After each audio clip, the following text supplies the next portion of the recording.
Good morning, everyone, at the late night Baltimore family. We are back for another great episode, and we are going to continue to read from Matthew. We're going to finish Matthew. We did chapters 1 through 13. Today, we're going to do 14 through 28, and that will finish it. All right, now, everybody ready? Here we go. Well, welcome to the show. Let's go. Let's get started here. Matthew 14.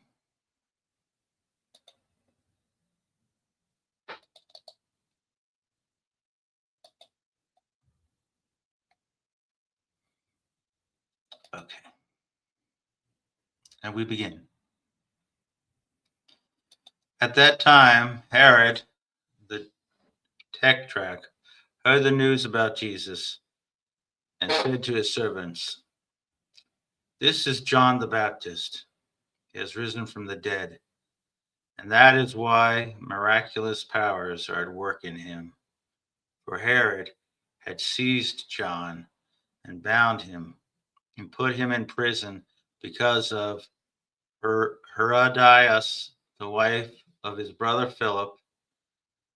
For John had been saying to him,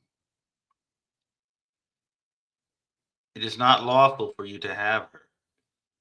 Although Herod wanted to put him to death, he feared the crowd because they regarded John as a prophet. But when Herod's birthday came, the daughter of Herodias danced before them and pleased Herod, so that he promised with an oath to give her whatever she asked. Having been prompted by her mother, she said, 'Give me here on a platter the head of John the Baptist.' Although he was grieved, the king commanded it to be given because of his oaths and his dinner guests. He sent and had John beheaded in the prison, and his head was brought on a platter and given to the girl, and she brought it to her mother. His disciples came and took away the body and buried it, and they went and reported Jesus. Now, when Jesus heard about John, he withdrew from there in a boat to a secluded place by himself. And when the crowds heard of this, they followed him on foot from the cities. When he went ashore, he saw a large crowd and felt compassion for them and healed their sick. When it was evening, the disciples came to him and said, 'This place is desolate, and the hour is already late. So send the crowds away, that they may go into the villages and buy food for themselves.' But Jesus said to them, do not need to go away. You give them something to eat." They said to him, "We have here only 5 loaves and 2 fish." And he said, "Bring them here to me." Ordering the people to sit down on the grass, he took the 5 loaves and the 2 fish, and looking up toward the heaven, he blessed the food, and breaking the loaves, he gave them to the disciples, and the disciples gave them to the crowds. They all ate and were satisfied, and they picked up 12 full baskets of the broken pieces left over. There were about 5,000 men who ate, besides women and children. Immediately, Jesus made the disciples get into the boat and go ahead of him to the other side while he sent the crowds away. After he had sent the crowds away, he went up on the mountain by himself to pray. And when it was evening, he was there alone. But the boat was already a long distance from the land, battered by the waves, for the wind was contrary. And in the fourth watch of the night, he came to them, walking on the sea. When the disciples saw him walking on the sea, they were terrified and said, "It is a ghost." And they cried out in fear. But immediately Jesus spoke to them, saying, "Take courage, it is I. Do not be afraid." Peter said to him, "Lord, if it is you, command me to come to you on the water." And he said, "Come." And Peter got out of the boat and walked on the water and came towards Jesus. But seeing the wind, he became frightened, and beginning to sink, he cried out, "Lord, save me." Immediately Jesus stretched out his hand and took hold of him and said to him, "You of little faith, why did you doubt?" When they got into the boat, the wind stopped, and those who were in the boat worshipped him, saying, "You are certainly God's son."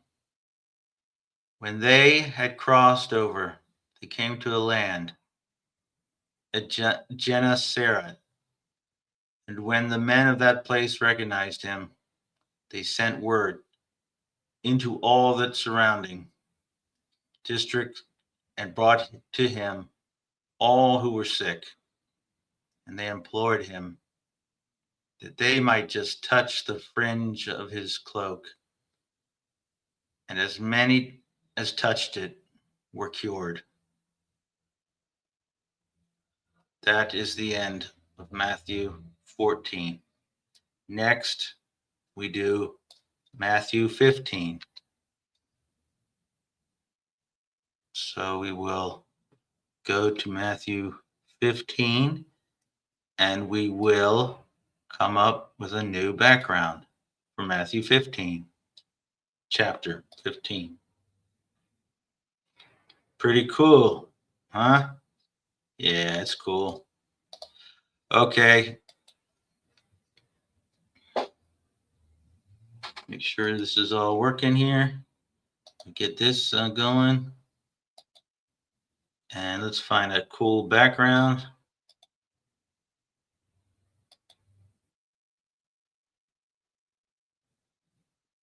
Let's see.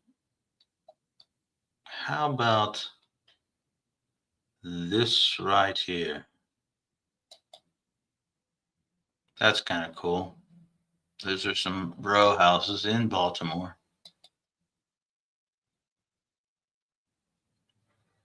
Matthew chapter 15. Then came Pharisees and scribes came to Jesus from Jerusalem and said, "Why do your disciples break the tradition of elders? For they do not wash their hands when they eat bread."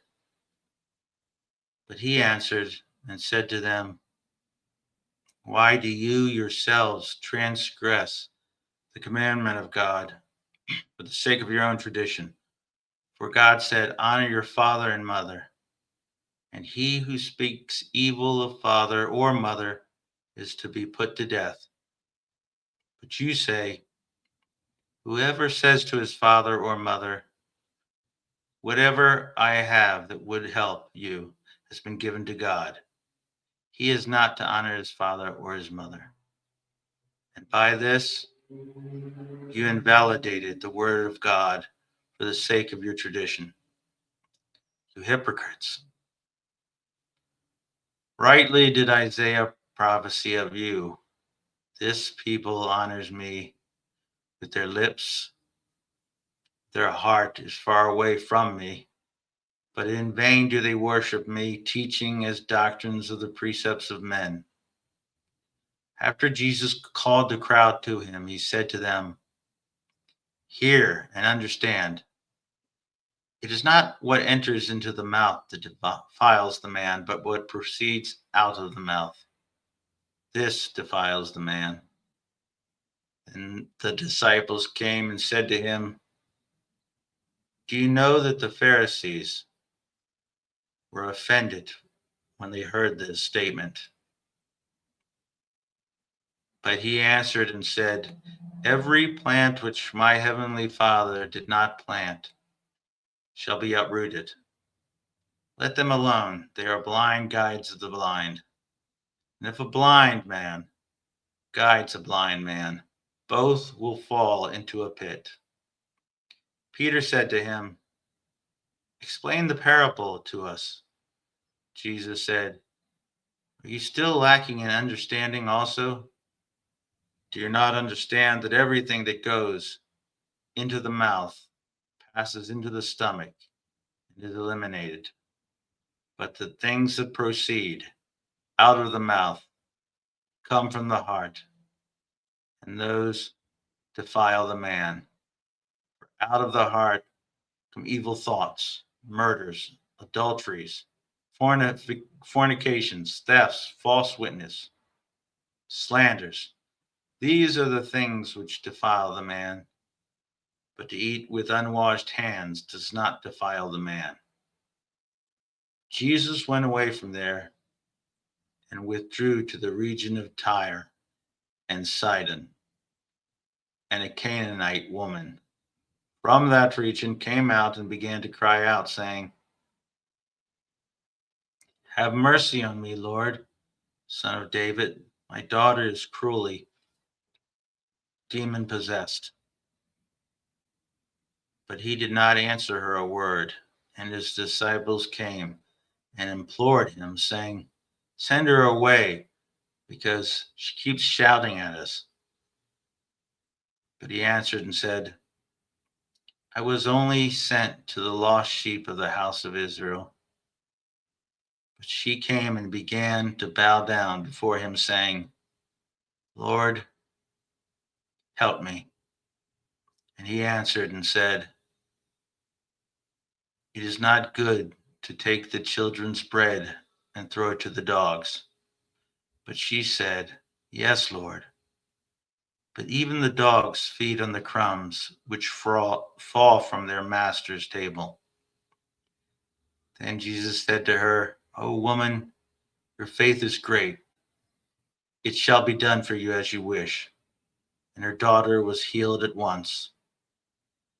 Jesus departed from there and went along the Sea of Galilee, and he went up on the mountain and was sitting there.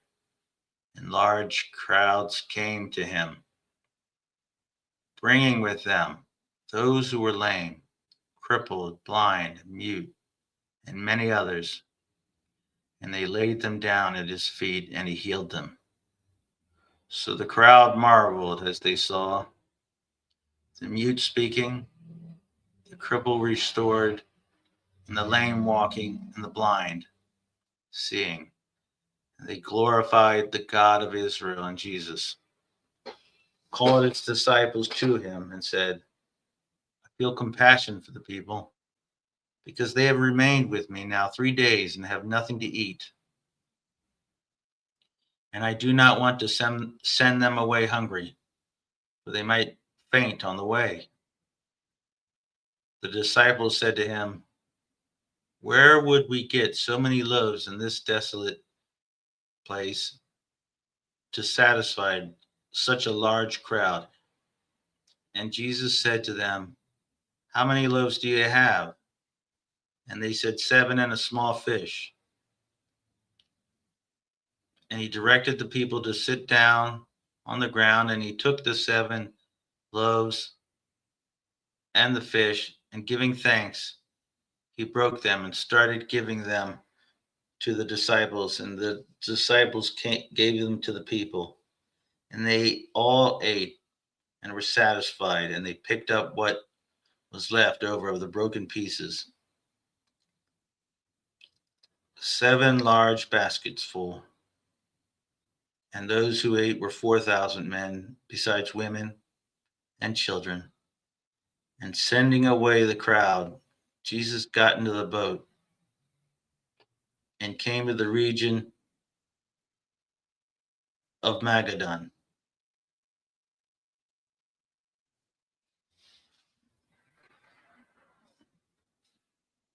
Okay, that was Matthew chapter 15. Very good. Now we will do from the New American Standard Bible, Matthew chapter 16. First, let's find a cool background.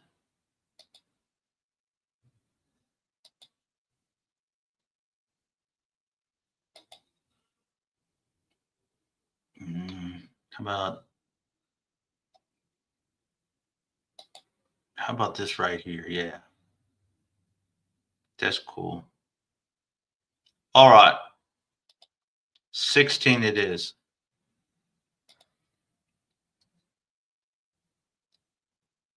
We're more than halfway through. We go to 28. Leave in comments, anybody who wants to. Love comments. I see one comment on there. Let's see what the comments are. Please be kind, it said.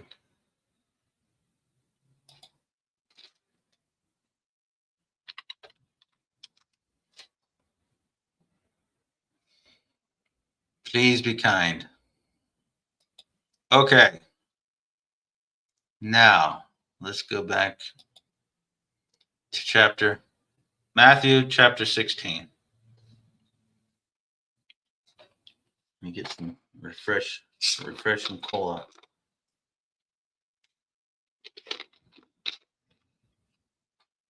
And to continue, let us continue. The Pharisees and the Sadducees came up to Jesus and testing him. They asked him to show them a sign from heaven. But he answered and said to them, when it is evening, you say it will be fair weather, for the sky is red. And in the morning, there will be a storm today. The sky is red and threatening. Do you know how to discern the appearance of the sky, but cannot discern the signs of the times? An evil and adulterous generation seeks after a sign, and a sign will not be given it, except the sign of Jonah. And he left them and went away. Now, when the disciples came to the other side, they had forgotten to bring bread. And Jesus said to them, watch out and beware of the leaven of the Pharisees and Sadducees. They began to discuss this among themselves, saying, he said that because we did not bring him any bread. But Jesus, aware of this, said, men of little faith, why do you discuss among yourselves that you have no bread? Do you not yet understand or remember the 5 loaves of the 5,000 and how many baskets full you picked up? Or the 7 loaves of the 4,000 and how many large baskets full you picked up? How is it that you do not understand that I did not speak to you concerning bread? But beware of the leaven of the Pharisees and Sadducees. Then they understood that he did not say to beware of the leavened bread, but of the teaching of the Pharisees and Sadducees. Now, when Jesus came into the district of Caesarea of Philippi, he was asking of his disciples, who do people say that the Son of Man is? And they said, some say John the Baptist, and others Elijah, and still others Jeremiah or one of the prophets. He said to them, "But who do you say that I am?" Simon Peter answered, "You are the Messiah, the Son of the living God." And Jesus said to him, "Blessed are you, Simon Barnabas, because flesh and blood did not reveal this to you, but my Father who is in heaven. I also say to you that you are Peter, and upon this rock I will build my church, and the gates of Hades will not overpower it. I will give you the keys of the kingdom of heaven. And whatever you bind on earth shall have been bound in heaven, and whatever you loose on earth shall have been loosed in heaven." Then he warned the disciples that they should tell no one that he was the Messiah. From that time, Jesus began to show his disciples that he must go to Jerusalem and suffer many things from the elders and chief priests and scribes, and be killed, and be raised up on the third day. Peter took him aside and began to rebuke him, saying, "God forbid it. Lord, Lord, this shall never happen to you." But he turned and said to Peter, "Get behind me, Satan. You are a stumbling block to me, for you are not setting your mind on God's interest, but man's." Then Jesus said to his disciples, "If anyone wishes to come after me, he must deny himself and take up his cross and follow me. For whoever wishes to save his life will lose it. But whoever loses his life for my sake will find it. For what will it profit a man if he gains the whole world and forfeits his soul? Or what will a man give in exchange for his soul? For the Son of Man is going to come in the glory of his Father and his angels, and will then repay every man according to his deeds. Truly I say to you, there are some of you standing here who will not taste death until they see the Son of Man coming in his kingdom."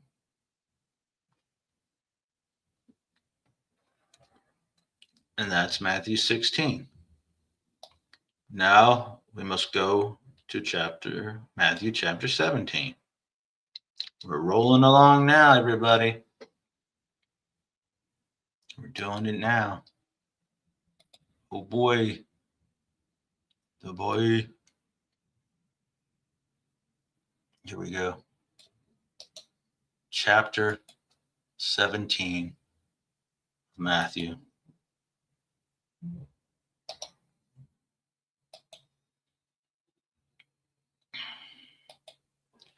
Let's come up with a cool visual background. Something we didn't use yet. A golf course. No, I'm just kidding. All right, let us continue.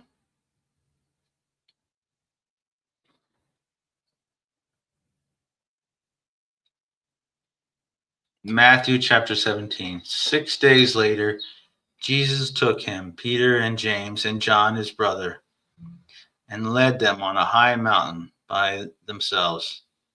And he was transfigured before them, and his face shone like the sun, and his garments became as white as light. Behold, Moses and Elijah appeared to them, talking with him. Peter said to Jesus, "Lord, it is good for us to be here. If you wish, I will make 3 tabernacles here, one for you and one for Moses and one for Elijah. While he was still speaking, a bright cloud overshadowed them. And behold, a voice out of the cloud said, "This is my beloved Son, with whom I am well pleased. Listen to him." When the disciples heard this, they fell face down to the ground and were terrified. And Jesus came to them and touched them and said, "Get up, do not be afraid." And lifting up their eyes, they saw no one except Jesus himself alone. As they were coming down from the mountain, Jesus commanded them, saying, "Tell the vision to no one until the Son of Man has risen from the dead." And his disciples asked him, "Why then do the scribes say that Elijah must come first?" And he answered and said, "Elijah is coming and will restore all things. But I say to you that Elijah already came, and they did not recognize him, but did to him whatever they wished. So also the Son of Man is going to suffer at their hands." Then the disciples understood that he had spoken to them about John the Baptist. When they came to the crowd, a man came up to Jesus, falling on his knees before him, and saying, "Lord, have mercy on my son, for he is a lunatic and he is very ill. For he often falls into the fire and often into the water. I brought him to your disciples, and they could not cure him." And Jesus answered, "You said, you unbelieving and perverse generation, how long shall I be with you? How long shall I put up with you? Bring him here to me." And Jesus rebuked him, and the demon came out of him, and the boy was cured from that moment. Then the disciples came to Jesus privately and said, "Why could we not drive it out?" And he said to them, "Because of the littleness of your faith. For truly I say to you, if you have faith the size of a mustard seed, you will say to this mountain, 'Move from here to there,' and it will move. Nothing will be impossible to you." But this kind does not go out except by prayer and fasting. And while they were staying in Galilee, Jesus said to them, "The Son of Man is going to be delivered into the hands of men, and they will kill him, and he will be raised on the third day."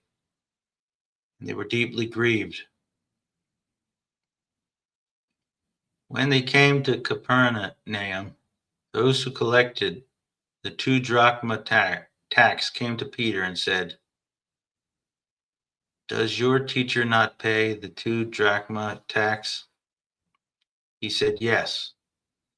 And when he came into the house, Jesus spoke to him first, saying, "What do you think, Simon? From who do the kings of the earth collect customs or poll tax? From their sons or from strangers?" When Peter said, "From strangers," Jesus said to him, "Then the sons are exempt. However, so that we do not offend them, go to the sea and throw in a hook and take the first fish that comes up. And when you open its mouth, you will find a shekel. Take that and give it to them for you and me." Okay, that's chapter 17. Not too shabby. We're rolling now. Let's see.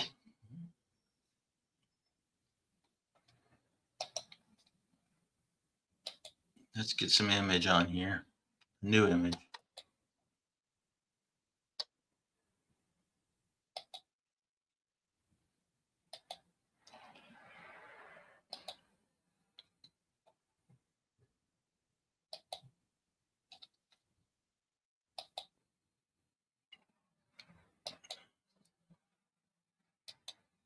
And this will be chapter 18.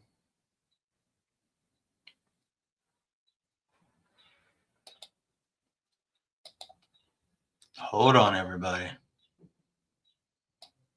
got a little some to go. We're making progress.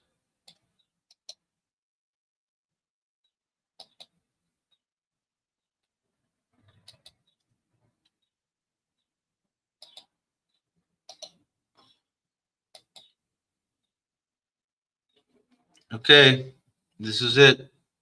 This is Matthew chapter 18.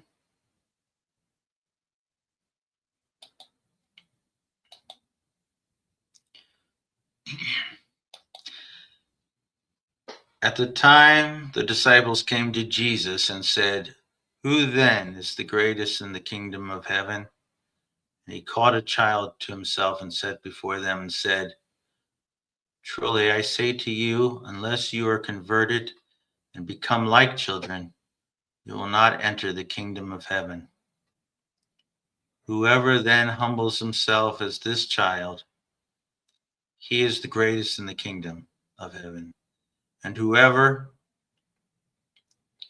receives one such child in my name receives me.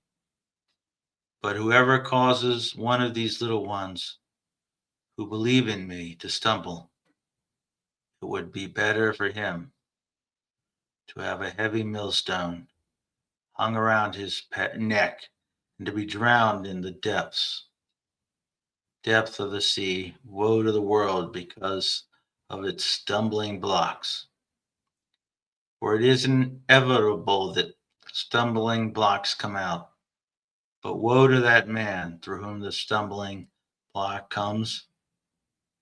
If your hand or your foot causes you to stumble, cut it off and throw it from you. It is better for you to enter life crippled or lame than to have two hands or feet and be cast into the eternal fire. If your eye causes you to stumble, pluck it out and throw it from you. It is better for you to enter life with one eye than to have two eyes and be cast into the fiery hell. See that you do not despise one of these little ones, for I say to you that their angels in heaven continually see the face of my Father who is in heaven. For the Son of Man has come to save that which was lost. What do you think? If any man has 100 sheep, and one of them has gone astray, does he not leave the 99 on the mountains and go and search for the one that is straying? If he finds it, truly I say to you, he rejoices over it more than over the 99 which have not gone astray. So it is not the will of your Father who is in heaven that one of those little ones perish. If your brother sins against you, go and show him his fault in private. If he listens to you, you have won your brother. But if he does not listen to you, take one or two more with you, so that by the mouth of two or three witnesses, every fact may be confirmed. If he refuses to listen to them, tell it to the church. And if he refuses to listen even to the church, let him be to you as a Gentile and a tax collector. Truly I say to you, whatever you bind on earth shall have been bound in heaven, and whatever you loose on earth shall have been loosed in heaven.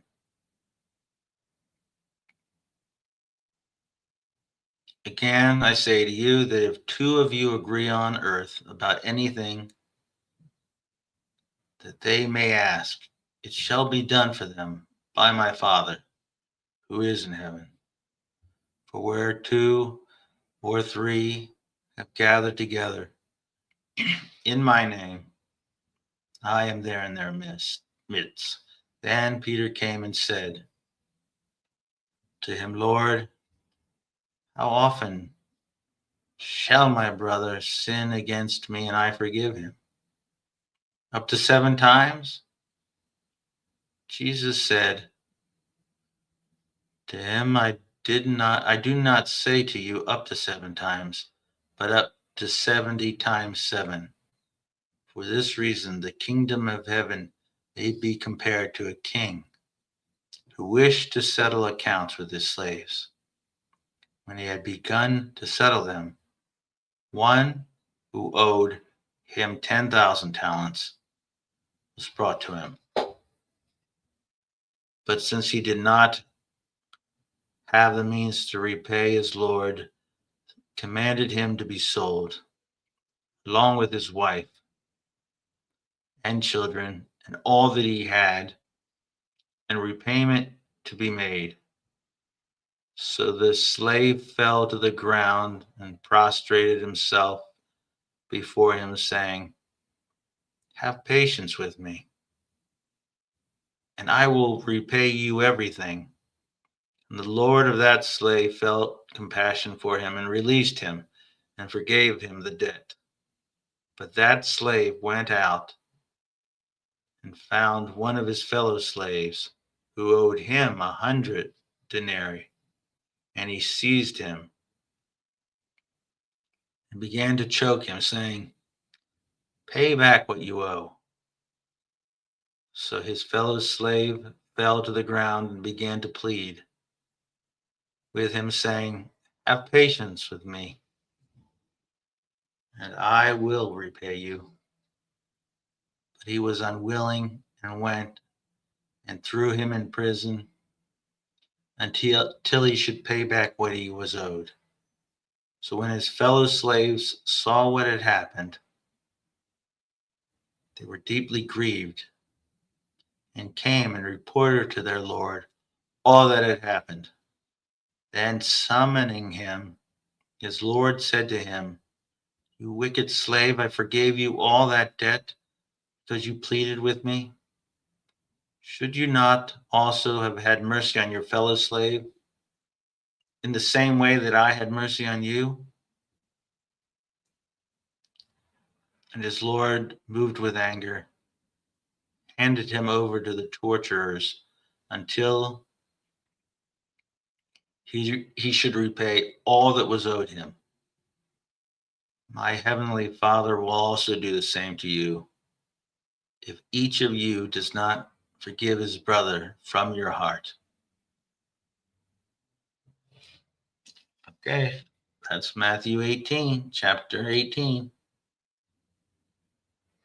We're going to go now to chapter 19, and we're going to figure out a cool visual.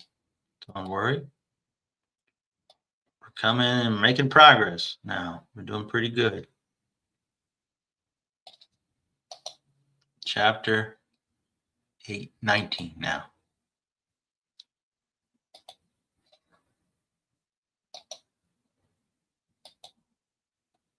And let's find a cool visual.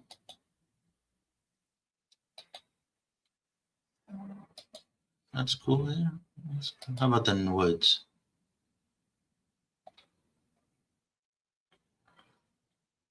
Did we do the city yet? This one's cool. And we'll add some more here.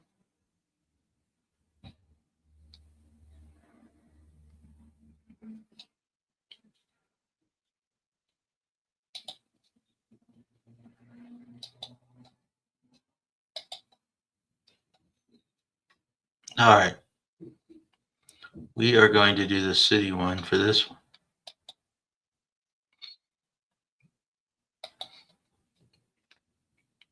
Are we ready? Yes, we are. Matthew 9, chapter 19. When Jesus had finished these words, he departed from Galilee and came to the region of Judea beyond the Jordan, and large crowds followed him, and he healed them. Some Pharisees came to him, testing him and asking, "Is it lawful for a man to divorce his wife for any reason at all?" And he answered and said, "Have you not read that he who created them from the beginning made them male and female, and said, 'For this reason a man shall leave his father and mother and be joined to his wife, and the two shall become one flesh'? So they are no longer two, but one flesh. What therefore God has joined together, let no man separate." They said to him, "Why then did Moses command to give her a certificate of divorce and send her away?" He said to them, "Because of your hardness of heart, Moses permitted you to divorce your wives. But from the beginning, it has not been this way. And I say to you, whoever divorces his wife, except for sexual immorality, and marries another woman, commits adultery." The disciples said to him, "If the relationship of the man and his wife is like this, it is better not to marry." But he said to them, "Not all men can accept this statement, but only those to whom it has been given. For there are eunuchs who were born that way from their mother's womb, and there are eunuchs who were made eunuchs by men, and there are also eunuchs who made themselves eunuchs for the sake of the kingdom of heaven. He who is able to accept this, let him accept it."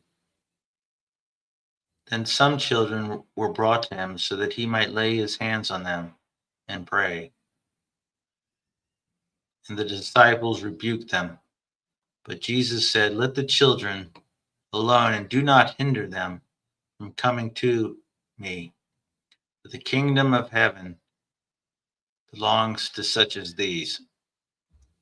After laying his hands on them, he departed from there, and someone came to him and said, "Teacher, what good thing shall I do that may obtain eternal life?"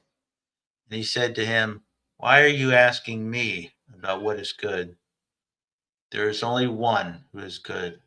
But if you wish to enter into life, keep the commandments." And then he said to him, "Which ones?" And Jesus said, "You shall not commit murder, you shall not commit adultery, you shall not steal, you shall not bear false witness, honor your father and mother, and you shall love your neighbor as yourself." The young man said to him, "All these things I have kept. What am I still lacking?" Jesus said to him, "If you wish to be complete, go and sell your possessions and give to the poor, and you will have treasure in heaven. And come, follow me." But when the young man heard this statement, he went away grieving, for he was one who owned much property. And Jesus said to his disciples, "Truly I say to you, it is hard for a rich man to enter the kingdom of heaven. Again, I say to you, it is easier for a camel to go through the eye of a needle than for a rich man to enter the kingdom of God." When the disciples heard this, they were very astonished and said, "And who can be saved?" And looking at them, Jesus said to them, "With people this is impossible, but with God all things are possible." Then Peter said to him, "Behold, we have left everything and followed you. What then will there be for us?" And Jesus said to them, "Truly I say to you that you who have followed me, in the regeneration, when the Son of Man will sit on his glorious throne, you also shall sit upon 12 thrones, judging the 12 tribes of Israel. And everyone who has left houses, or brothers, or sisters, or fathers, or mother, or children, or farms, for my name's sake, will receive many times as much, and will inherit eternal life. But many who are first will be last, and the last first." All right, everybody. That was the lot to take in. We go help animals in the studio. Hey, animals in the studio. Ah, yeah. Yep. How you doing? Here's your friend, your best friend. Go visit your friends. Okay? All right, I gotta get back to reading on the Bible there, animal. Back to the Bible. Back, I say. All right, we're getting to 20. We have completed chapter 19, and now we're going to do chapter 20. And that's going to be great.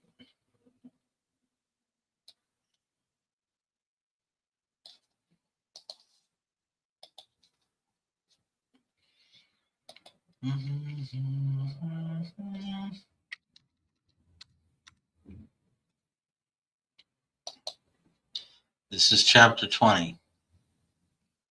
And we need a cool visual.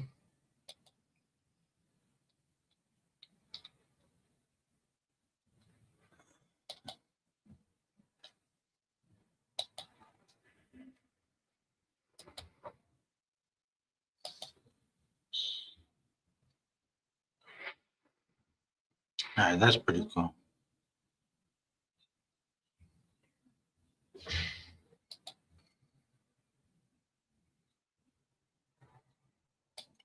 Matthew chapter 20.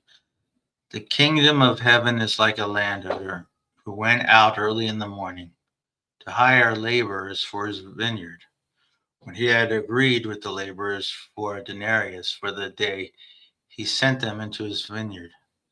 He went out about the third hour and saw others standing idle in the marketplace. And to those he said, "You also go into the vineyard, and whatever it is right, I will give you." And they went. Again, he went out about the sixth and the ninth hour and did the same thing. And about the 11th hour, he went out and found others standing around. And he said to them, "Why have you been standing here idle all day long?" They said to him, "Because no one hired us." He said to them, "You go into the vineyard too." When evening came, the owner of the vineyard said to his foreman, "Call the laborers and pay them their wages, beginning with the last group to the first." When those hired about the 11th hour came, each one received a denarius. When those hired first came, they thought they would receive more, but each of them also received a denarius. When they received it, They grumbled at the landowner, saying, "These last men have worked only 1 hour, and you have made them equal to us, who have borne the burden and the scorching heat of the day." But he answered and said to them, "Friend, I am doing you wrong, no wrong. Did you not agree with me for a denarius? Take what is yours and go. But I wish to give it to the last man, the same as to you. It is not lawful for me to do what I wish with what is my own. Or is your eye envious because I am generous? So the last shall be first, and the first the last." As Jesus was about to go up to Jerusalem, he took the 12 disciples aside by themselves, and on the way he said to them, "Behold, we are going up to Jerusalem, and the Son of Man will be delivered to the chief priests and scribes, and they will condemn him to death, and will hand him over to the Gentiles to mock and scourge and crucify him. And on the third day he will be raised up." Then the mothers of Zebedee came to Jesus with her sons, bowing down and making a request of him. And he said to her, "What do you wish?" She said to him, "Command that in your kingdom these two sons of mine may sit, one on your right and one on your left." But Jesus answered, "You do not know what you are asking. Are you able to drink the cup that I am about to drink?" They said to him, "We are able." He said to them, "My cup you shall drink, but to sit on my right and my left, this is not mine to give, but it is for those whom it has been prepared by my Father." And hearing this, the 10 became indignant with the two brothers. But Jesus called them to himself and said, "You know that the rulers of Gentiles lord it over them, and their great men exercise authority over them. It is not this way among you, but whoever wishes to become great among you shall be your servant. And whoever wishes to be first among you shall be your slave, just as the Son of Man did not come to be served, but to serve and give his life a ransom for many." And they were leaving Jericho. A large crowd followed him, and two blind men, sitting by the road, hearing that Jesus was passing by, cried out, "Lord, have mercy on us, Son of David." The crowd sternly told them to be quiet, but they cried out all the more, "Lord, Lord, Son of David, have mercy on us." And Jesus stopped and called them and said, "What do you want me to do for you?" They said to him, "Lord, we want our eyes to be opened." Moved with compassion, Jesus touched their eyes, and immediately they regained their sight and followed him. All right, everyone, that's chapter 20. Now we're doing pretty well. We only have 8 more chapters. That's not bad at all. Chapter 21 now.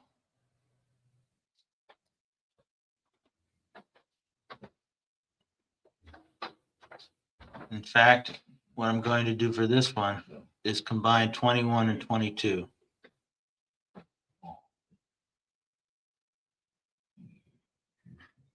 And 23. Let's see if we can do 3 at a time.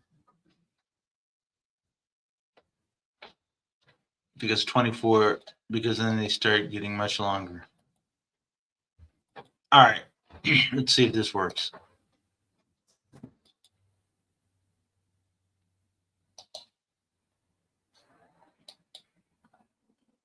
Okay. I like this background though. It's got a cool visual effect. All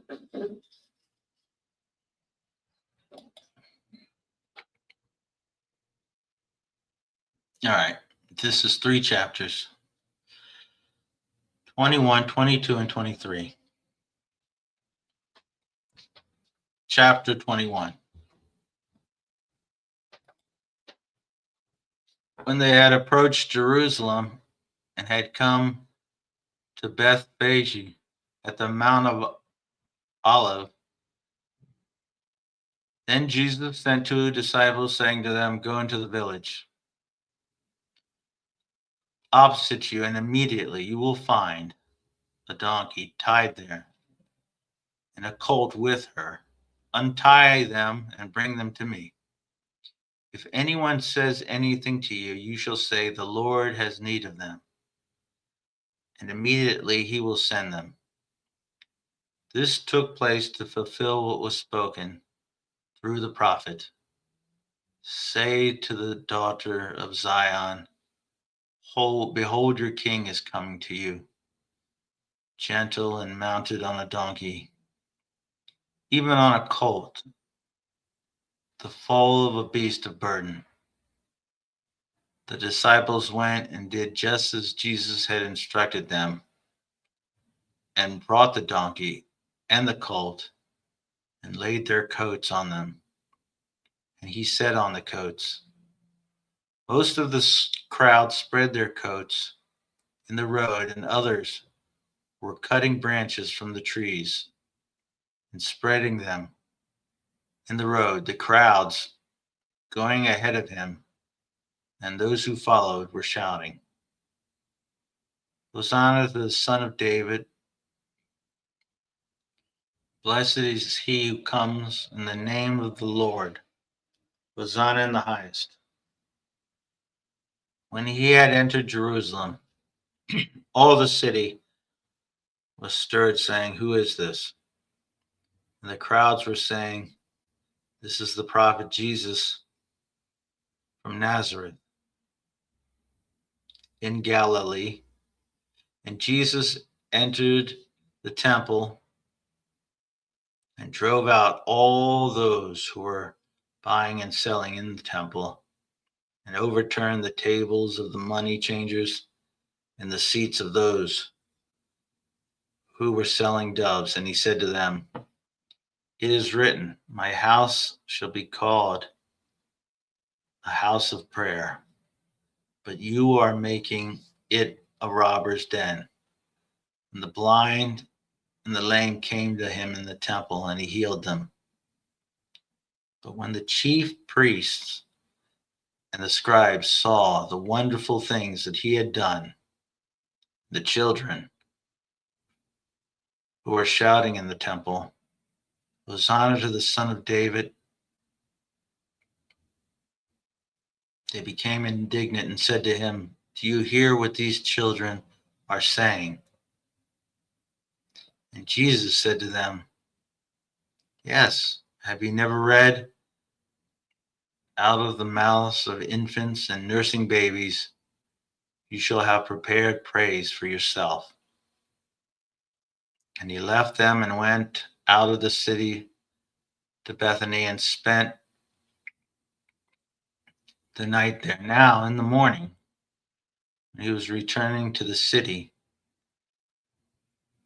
he became hungry. Seeing a lone fig tree by the road, he came to it and found nothing on it except leaves only. And he said to it, "No longer shall there be any fruit from you." And once the fig tree withered. When the disciples saw it, they were amazed and said, "How did the fig tree wither so quickly?" And Jesus answered and said to them, "Truly I say to you, if you have faith And do not doubt, you will not only do what was done to the fig tree, but even if you say to this mountain, be taken up and cast into the sea, it will happen. And all things you ask in prayer, believing, you will receive.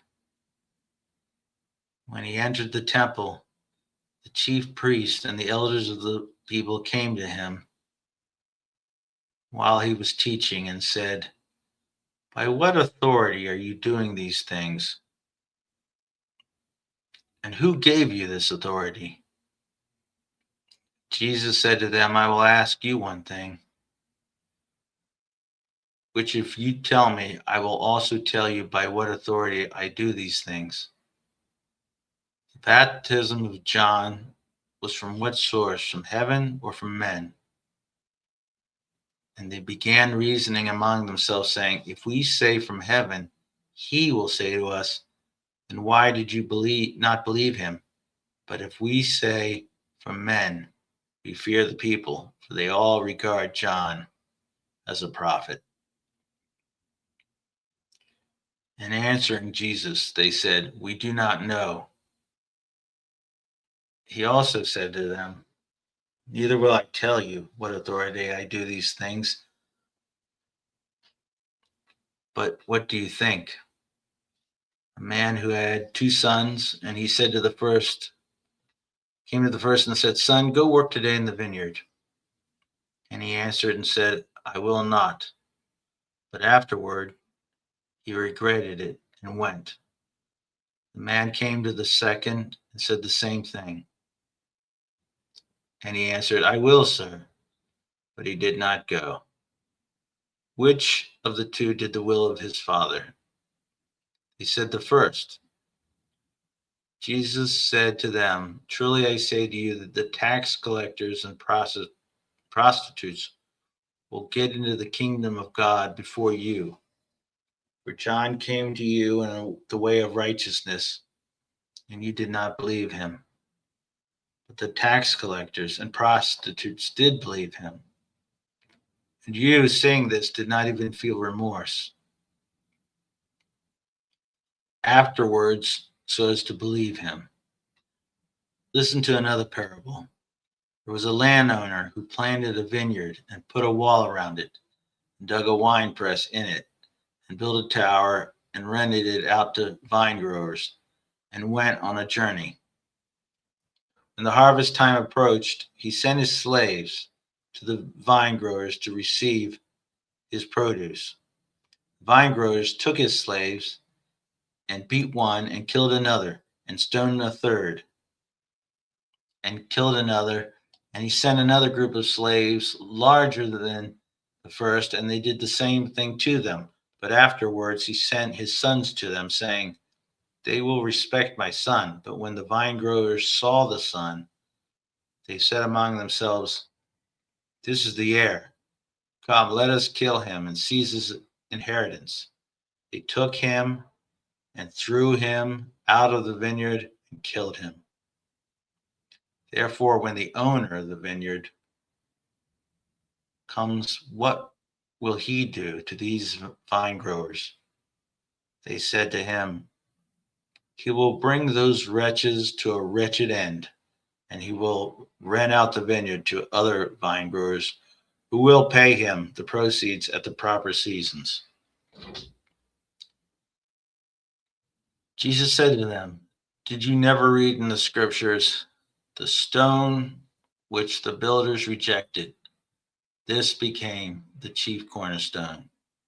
This came about from the Lord, and it is marvelous in our eyes. Therefore, I say to you, the kingdom of heaven shall be taken away from you and given to a people producing its fruit.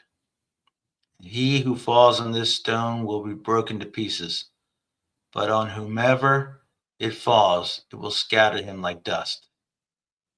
When the chief priests and the Pharisees heard his parables, they understood that he was speaking about them. When they sought to seize him, They feared the crowds because they considered him to be a prophet.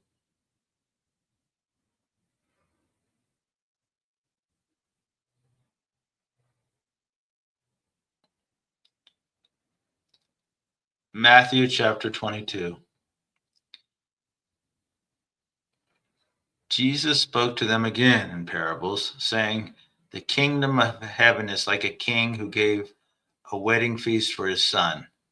And he sent out his slaves to call those who had been invited to the wedding feast, and they were unwilling to come. Again, he sent out other slaves, saying, 'Tell those who have been invited, behold, I've prepared my dinner. My oxen and my fattened livestock are all but butchered, and everything is ready. Come to the wedding feast.' But they paid no attention and went their way, one to his own farm, another to his business, and the rest seized his slaves and mistreated them and killed them. But the king was enraged, and he sent his armies and destroyed the murderers and set their city on fire. Then he said to his slaves, 'The wedding feast is ready, but those who were invited were not worthy. Go therefore to the main highways, and as many as you find there, invite to the wedding feast.' Those slaves went out into the streets and gathered together all they found, both evil and good. And the wedding hall was filled with guests. But when the king came in to look over the dinner guests, he saw a man there who was not dressed in wedding clothes. And he said to him, 'Friend, how did you come in here without wedding clothes?' And the man was speechless. Then the king said to the servants, 'Bind his hand and foot, and throw him into the outer darkness. In that place there will be weeping and gnashing of teeth, for many are called, but few are chosen.' Then the Pharisees went and plotted together how they might trap him in what he said. They sent their disciples to him along with the Herodians, saying, 'Teacher, we know that you are truthful and teach the way of God in truth. Defer to no one, for you are not partial to any. Tell us then, what do you think? Is it lawful to give a poll tax to Caesar or not?' But Jesus, knowing their evil intent, said, 'Why are you testing me, you hypocrites? Show me the coin used for the poll tax.' And they brought him a denarius, and he said to them, 'Whose likeness and inscription is this?' They said to him, 'Caesar's.' Then he said to them, 'Then render to Caesar the things that are Caesar's, to God the things that are God's.' And hearing this, they were amazed, and leaving him, they went away. On that day, some Sadducees, who say there is no resurrection, came to Jesus and questioned him, saying, 'Teacher, Moses said, if a man dies, having no children, his brothers as next of kin shall marry his wife and raise up children for his brother. Now there were 7 brothers with us, and the first married and died, having no children, left his wife to his brother. So also, second and third, down to the 7th. Last of all, the woman died. In the resurrection, therefore, whose wife of the 7 will she be? For they all had married her.' But Jesus answered and said to them, 'You are mistaken, not understanding the scriptures nor the power of God. For in the resurrection they neither marry nor are given in marriage, but are like angels in heaven. But regarding the resurrection of the dead, have you not read what was spoken to you by God? I am the God of Abraham, and the God of Isaac, and the God of Jacob. He is not the God of the dead, but of the living. When the crowds heard this, they were astonished at his teaching. But when the Pharisees heard that Jesus had silenced the Sadducees, they gathered themselves together. One of them, a lawyer, asked him a question, testing him. Teacher, which is the great commandment in the law? Okay, that's where we have a break. Which is the great commandment in the law? That's where we are. So let's hold on and check.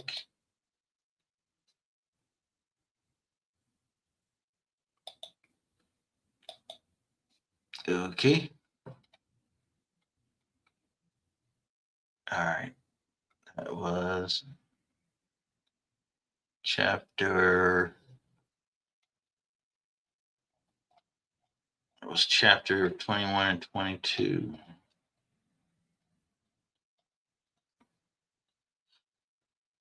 All right. I thought I could do more here, but it looks like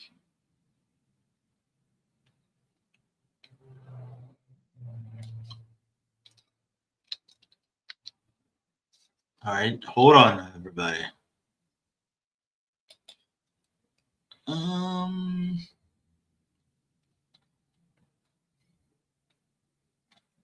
Ooh, now.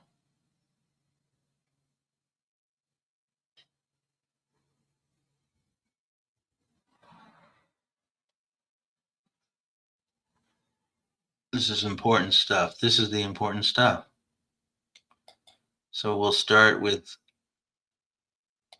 the end of 22 and then all of chapter 23, because this is some big stuff.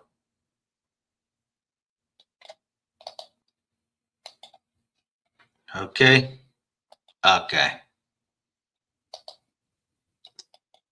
We got to see. Let's get back to where the lawyer is. Let's put up a cool visual effect or something in the background.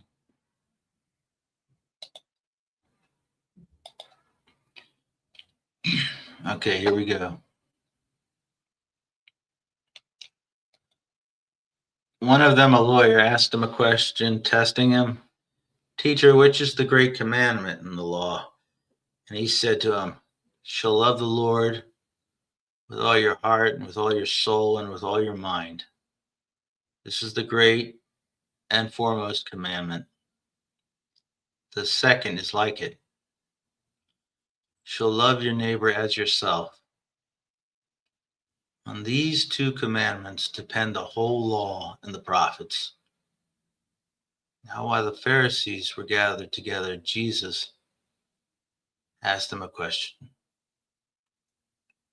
What do you think about the Messiah? Whose son is he? They said to him, the son of David. He said to them, then why does David in the Spirit call him Lord, saying, the Lord said to my Lord, sit at my right hand until I put your enemies beneath your feet. If David then calls him Lord, how is he his son? No one was able to answer him a word, nor did anyone dare from that day on to ask him another question.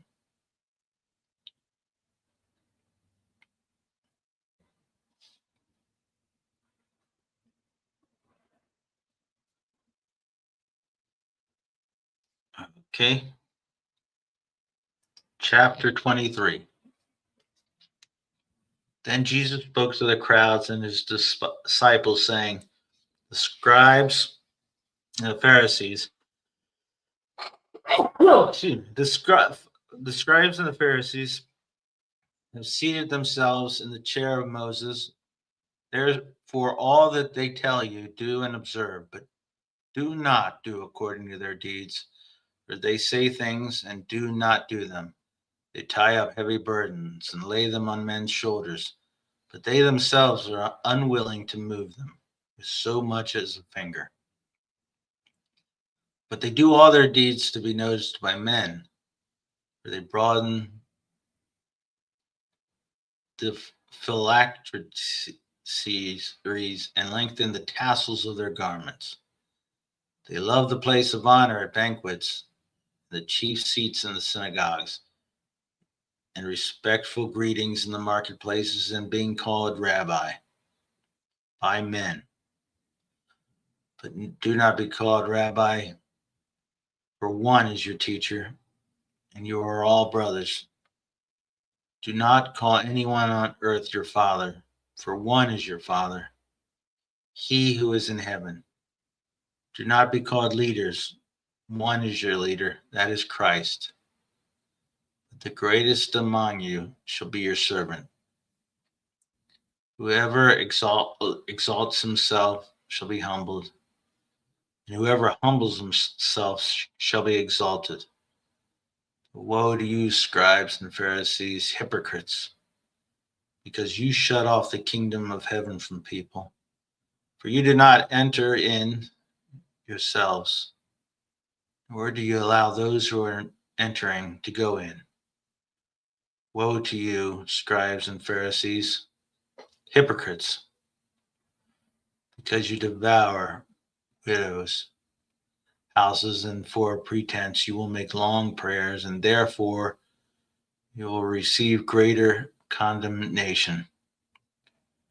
Woe to you, scribes and Pharisees, hypocrites, because you travel around on sea and land to make one proselyte. And when he becomes one, you make him twice as much a son of hell as yourselves. Woe to you, blind guides, who say, whoever swears by the temple, that is nothing, but whoever swears by the gold of the temple is obligated. You fools and blind men, which is more important, the gold or the temple that satisfied the gold? Whoever swears by the altar, that is nothing, but whoever swears by the offering on it, he is obligated. You blind men, which is more important, the offering or the altar that sanctifies the offering? Therefore, whoever swears by the altar swears both by the altar and by everything on it. And whoever swears by the temple swears by both the temple and by him who dwells within it. And whoever swears by heaven swears both by the throne of God and by him who sits upon it. Woe to you, scribes and Pharisees, hypocrites, for you tithe mint and dill and cumin, and have neglected the weightier provisions of the law, justice and mercy and faithfulness. But these are the things you should have done without neglecting the others. You blind guides who strain out a gnat and swallow a camel. Woe to you, scribes and Pharisees, hypocrites! You clean the outside of the cup and of the dish, but inside they are full of robbery and self-indulgence. You blind Pharisees, first clean the inside of the cup and of the dish, so that the outside become clean also. Woe to you, scribes and Pharisees, hypocrites, for you are like whitewashed tombs, which on the outside appear beautiful, but inside they are full of dead men's bones and all uncleanness. So you too outwardly appear righteous to men, but inwardly you are full of hypocrisy and lawlessness. Woe to you, scribes and Pharisees, hypocrites, for you build the tombs of the prophets and adorn the monuments of the righteous, and say, if we had been living in the days of our fathers, we would not have been partners with them in shedding the blood of the prophets. So you testify against yourself that you are sons of those who murdered the prophets. Fill up, then, the measure of the guilt of your fathers. You serpents, you brood of vipers, how will you escape this sentence of hell? Therefore, behold, I am sending you prophets and wise men and scribes. Some of them you will kill and crucify, and some of you will scourge in the synagogues and persecute them from city to city, so that upon you may fall the guilt of all the righteous blood shed on earth, from the blood of righteous Abel to the blood of Zechariah, the son of Berechiah, whom you murdered between the temples and the altar. Truly I say to you, all these things will come upon this generation. Jerusalem, Jerusalem, who kills the prophets and stones those who are sent to her. How often I wanted to gather your children together, the way a hen gathers her chicks under her wings, and you were unwilling. Behold, your house is being left to you desolate. For I say to you, from now on you will not see me until you say, blessed is he who comes in the name of the Lord. Okay, that's the end of the chapter. That's the end of chapter 23. And I think we will end this episode here. We've gone 90 minutes about, and we will finish the last 5 chapters, starting 24, 25, 26, 27, and 28 later, at a later time, hopefully later this evening. But for now, let's absorb everything we've heard, think about everything that we've read from these great chapters, and we will talk to you later, and we hope everyone's having a good day. It's beautiful out, really. It's a little chilly, but it's very sunny. So get outside, Baltimore, and the world beyond Baltimore. Let's enjoy the day. All right, everybody. We will say goodbye for now, and we'll talk to you soon. Big Rooster.